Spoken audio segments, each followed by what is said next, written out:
அவர்களிடம் கழுதை, இவர்களிடம் சிங்கம். ஒருமுறை சிங்க கூட்டம் ஒன்று ஒரு கழுதையை வேட்டையாடி பிடித்தன. விவரமும் விவேகமும் உள்ள ஒரு சிங்கம் முன்வந்து, தயவு செய்து கழுதையை சாகடித்து உண்ணாதீர்கள், நாங்கள் இதனை தத்தெடுத்து வளர்ப்போம் என்றது. அப்படியே நடந்தது.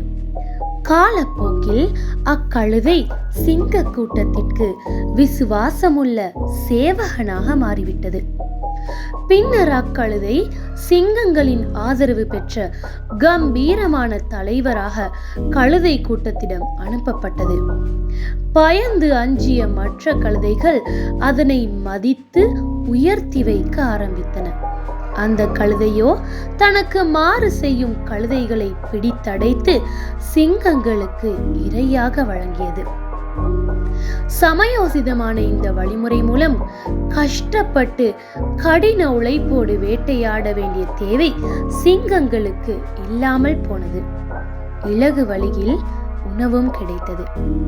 இந்த கழுதையை பொறுத்தவரை சிங்கங்களிடம் கழுதையாகவும் கழுதைகளிடம் சிங்கமாகவும் வலம் வந்து கொண்டிருந்தது.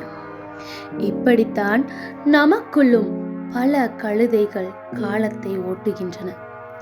மேல் வர்க்கம் கீழ் வர்க்கத்தை சுரண்டி எடுக்க இப்படியான கழுதைகளை தான் பயன்படுத்துகின்றனர். உன் எதிரியை விட உன் இனத்துக்குள் இருக்கும் எதிரியே ஆபத்தானவன்.